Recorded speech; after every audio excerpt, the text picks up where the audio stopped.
சித்தருக்கெல்லாம் சித்தர் சிவனே போற்றி. நம்மளோட பதிவுகள்ல தொடர்ச்சியா 12 ராசிகளுக்குமான பங்குனி மாத ராசி பலன்களை பார்த்துட்டு வரோம். அதோட தொடர்ச்சியா நம்மளோட இந்த பதிவுல ராசி கட்டத்துல 6வது ராசியா இருக்கக்கூடிய நில ராசியான கன்னி ராசிக்கு இந்த பங்குனி மாதத்தோட கிரக நிலைகளும் கிரக பெயர்ச்சிகளும் என்ன மாதிரியான பலன்களை கொடுக்க போகுது அப்படிங்கறத பத்தி கொஞ்சம் சுருக்கமா பார்க்க போறோம். அதனால கன்னிராசி அன்பர்கள் இந்த வீடியோவை கொஞ்சம் கூட ஸ்கிப் பண்ணாம கடைசி வரைக்கும் முழுமையா பாருங்க. அதுக்கு முன்னாடி நம்ம சேனல் நீங்க இப்பதான் முறையா பாக்குறீங்க அப்படின்னா தயவு செஞ்சு சப்ஸ்கிரைப் பண்ணிக்கோங்க. வீடியோ பிடிச்சிருந்தா மறக்காம அந்த லைக் பட்டனையும் தட்டி விட்டுருங்க. அதை விட முக்கியமா உங்களை மாதிரியே போராட்டமான ஒரு வாழ்க்கையை வாழ்ந்துட்டு வரக்கூடிய கன்னிராசிக்காரங்க உங்க சொந்த பந்தத்திலேயோ அல்லது நட்பு வட்டாரத்திலேயோ இருக்காங்க அப்படின்னா அவங்களுக்கு இந்த வீடியோவை மறக்காம ஷேர் பண்ணி விட்டுருங்க. கன்னிராசிக்காரங்களை பொறுத்த வரைக்கும் கடந்த 2-3 வருஷங்களை எடுத்துக்கிட்டோம் அப்படின்னா இவங்க வாழ்க்கையில ரொம்பவே கஷ்டமான நாட்கள் அப்படின்னு சொல்லலாம். எதனால இப்படி சொல்றேன் அப்படின்னா கடந்த 2-3 வருஷங்களா கன்னிராசிக்காரங்களோட வாழ்க்கையில ஒரு நாள் கூட நிம்மதியான நாட்களா கழிஞ்சதே இல்லை. அந்த அளவுக்கு தொடர்ச்சியான நெருக்கடிகளையும் குடும்ப பிரச்சனைகளையும் கன்னிராசிக்காரங்க கடந்த 2-3 வருஷங்களா தொடர்ச்சியா சந்திச்சுக்கிட்டே வராங்க. அதாவது ஒரு மனுஷனுக்கு ஏதாவது ஒரு பிரச்சனை வருது அப்படின்னா அந்த பிரச்சனையை எப்படி சமாளிக்கலாம் அப்படின்னு யோசிக்கலாம், அல்லது அந்த பிரச்சனையை சமாளிக்கிறதுக்கு யாருக்கிட்ட உதவி கேட்கலாம் அப்படின்னு யோசிக்கலாம். ஆனா கன்னிராசிக்காரங்களை பொறுத்த வரைக்கும் கடந்த 2-3 வருஷங்களா எதை தொட்டாலும் பிரச்சனை தான். குடும்ப வாழ்க்கையை எடுத்துக்கிட்டா பிரச்சனை, சொந்த தொழிலா இருந்தாலும் பிரச்சனை, உத்தியோகத்துல இருக்கிறவங்களுக்கும் பிரச்சனை, உடல் ஆரோக்கியத்திலையும் பிரச்சனை, சொந்த பந்தங்கள் கூடயும் பிரச்சனை, பக்கத்து வீட்டுக்காரங்க கூடயும் பிரச்சனை, எதிர்த்த வீட்டுக்காரங்க கூடயும் பிரச்சனை. ஆக மொத்தத்துல கன்னிராசிக்காரங்களுக்கு பிரச்சனை இல்லாத இடமே இல்ல அப்படின்னு சொல்லக்கூடிய அளவுக்கு எல்லா பக்கத்துல இருந்தும் தொடர்ச்சியா பிரச்சனைகளை மட்டும்தான் சந்திச்சுட்டு வராங்க.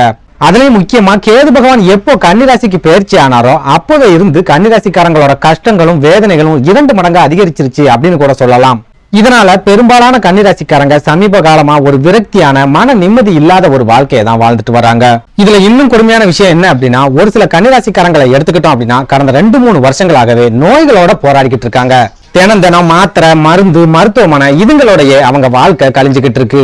எந்த வகையிலையும் உடல் ஆரோக்கியத்துல முன்னேற்றம் அப்படிங்கிறது இதுவரைக்கும் கிடைக்காமலே ரொம்ப தடுமாற்றமான ஒரு வாழ்க்கையை வாழ்ந்துட்டு வராங்க. சுருக்கமா சொல்லணும் அப்படின்னா மாசம் கிரகங்களோட அமைப்புகள் மட்டும்தான் மாறிக்கிட்டே இருக்கு. கன்னிராசிக்காரங்களோட வாழ்க்கையில எந்த விதமான மாற்றங்களும் ஏற்படல, எந்த விதத்திலையும் முன்னேற்றங்களும் ஏற்படல.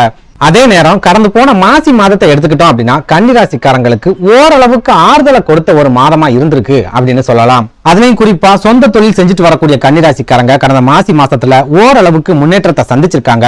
குடும்ப வாழ்க்கையிலையும் இவங்க இவ்வளவு நாளா சந்திச்சு வந்த பிரச்சனைகள் எல்லாம் படிப்படியா குறைய ஆரம்பிச்ச ஒரு மாதமா கடந்த மாசி மாதம் இருந்திருக்கு அப்படின்னு சொல்லலாம். இன்னும் உங்களுக்கு புரியுற மாதிரி சொல்லணும் அப்படின்னா பெரும்பாலான கன்னிராசிக்காரங்க அவங்களோட வாழ்க்கையில கடந்த காலங்கள்ல செஞ்ச தப்புக்களை எல்லாம் ஒன்னொன்னா திருத்திக்க ஆரம்பிச்சிருக்காங்க. இதனால அவங்க குடும்ப வாழ்க்கையில ஓரளவுக்கு கணவன் மனைவிக்கிடையே புரிதல் அப்படிங்கிறது ஏற்பட்டிருக்கு. பெரிய அளவுக்கு தொடர்ச்சியான சண்டை சச்சரவுகளை சந்திச்சுட்டு வந்த குடும்பத்துல கூட அமைதி திரும்பின ஒரு மாதமா கடந்த மாசி மாதம் இருந்திருக்கு.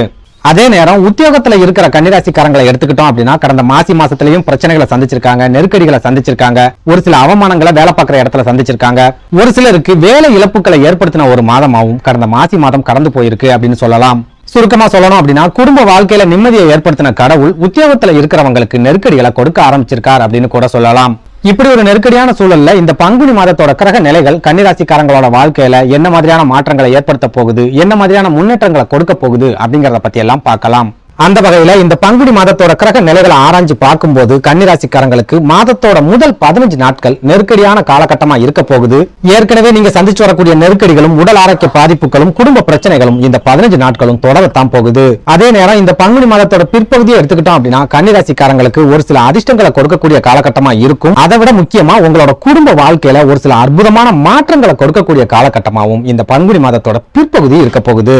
அதாவது இந்த பங்குனி மாசத்தோட தொடக்கத்துல உங்க ராசிக்கு யோகாதிபதியா இருக்கக்கூடிய சுக்கிர பகவான் செவ்வாய் மற்றும் சனி பகவானோட இணைஞ்சு சத்ருஸ்தானம் அப்படின்னு சொல்லப்படுற கும்பராசியில சஞ்சாரம் பண்றார். யோகாதிபதி சத்ருஸ்தானத்துல இருக்காரு அப்படின்னாலே உங்க எதிரிகளோட பலம் 2 மடங்கு அதிகரிக்க போகுது அப்படின்னு அர்த்தம். அது கூடவே நீங்க ஒரு சில வீழ்ச்சிகளையும் சந்திக்க போறீங்க அப்படின்னு அர்த்தம். குறிப்பிட்டு சொல்லணும் அப்படின்னா நீங்க சொந்த தொழில் செஞ்சுக்கிட்டு இருந்தாலும் சரி அல்லது வியாபாரம் செஞ்சுக்கிட்டு இருந்தாலும் சரி இந்த பங்குனி மாதத்தோட முதல் 15 நாட்களும் உங்களுக்கு பெரிய அளவுல முன்னேற்றங்கள் அப்படிங்கிறது கிடைக்காது. நீங்க எதிர்பார்க்கிற அளவுக்கு பண வரவோ அல்லது லாபங்களோ இந்த காலகட்டத்துல கட்டாயமா உங்களுக்கு கிடைக்காது.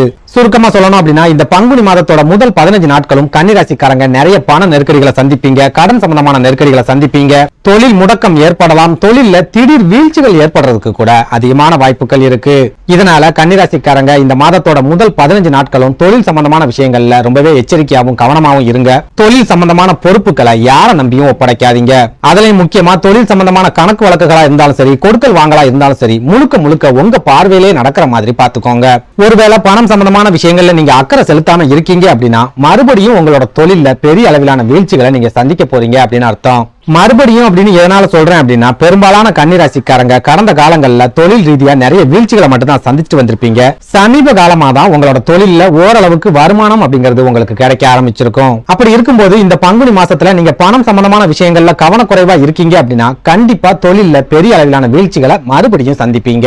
அடுத்ததா சூரிய பகவானை பொறுத்த வரைக்கும் இந்த பங்குனி மாதம் முழுவதுமே உங்க ராசிக்கு 7வது வீடான களத்திர ஸ்தானம் அப்படின்னு சொல்லப்படுற மீன ராசியில ராகு பகவானோட இணைஞ்சு சஞ்சாரம் பண்றார். கன்னிராசியை பொறுத்த வரைக்கும் சூரிய பகவான் விரையாதிபதி அப்படிங்கறதால அவர் களத்திர ஸ்தானத்துல இருக்கக்கூடிய இந்த காலகட்டத்துல உங்க வாழ்க்கை துணை மூலமா ஒரு சில விரை செலவுகள் அப்படிங்கிறது கண்டிப்பா ஏற்படும். அதாவது உங்க வாழ்க்கை துணையோட உடல் ஆரோக்கியத்துல பாதிப்புகள் ஏற்பட்டு அது மூலமா விரை செலவுகள் ஏற்படலாம். அப்படி இல்லைன்னா உங்க வாழ்க்கை துணையோட சொந்த பந்தங்கள் மூலமா ஏதாவது விரை செலவுகள் ஏற்படலாம். அதுவும் இல்லைன்னா உங்க வாழ்க்கை துணையோட குடும்ப உறுப்பினர்கள் யாருக்காவது உடல் ஆரோக்கிய பாதிப்புகள் ஏற்பட்டு அது மூலமாவும் உங்களுக்கு விரை செலவுகள் அப்படிங்கிறது ஏற்படலாம். சுருக்கமா சொல்லணும் அப்படின்னா கன்னிராசிக்காரங்களுக்கு இந்த பங்குனி மாசத்துல உங்க வாழ்க்கை துணை மூலமா ஏதாவது வகையில விரை செலவுகள் அப்படிங்கிறது கட்டாயமா இருக்கும். அதே போல உங்களோட குடும்ப வாழ்க்கையில நீங்க மறுபடியும் ஒரு சில பிரச்சனைகளை சந்திக்கக்கூடிய காலகட்டமாகவும் இந்த பங்குனி மாதம் இருக்க போகுது. எப்படி சொல்லணும் அப்படின்னா, கணவன் மனைவிக்கிடையே ஒரு சில வாக்குவாதங்கள் ஏற்படுறது, சண்டைகள் ஏற்படுறது, மூன்றாவது நபர் மூலமா கணவன் மனைவிக்கிடையே பிரச்சனைகள் ஏற்படுறது, இந்த மாதிரியான ஒரு சில பாதிப்புகள் இந்த பங்குனி மாசத்துல கட்டாயமா ஏற்படும். அதே போல விரையாதிபதியான சூரிய பகவான் களத்திர ஸ்தானத்துல இருக்கிறதால இந்த பங்குனி மாசத்துல உங்க நண்பர்கள் மூலமாவும் உங்களுக்கு ஒரு சில பிரச்சனைகள் அப்படிங்கிறது ஏற்படலாம். இதனால கன்னிராசி அன்பர்கள் இந்த பங்குனி மாசத்துல உங்க நண்பர்களை நம்பி பெரிய பொறுப்புகள் எதையும் ஒப்படைக்காதீங்க. அதுலயும் முக்கியமா பணம் சம்பந்தமான பொறுப்புகளை உங்க நண்பர்கள் கிட்ட ஒப்படைக்கிறீங்க அப்படின்னா ஒரு தடவைக்கு 4 தடவை யோசிச்சுக்கோங்க.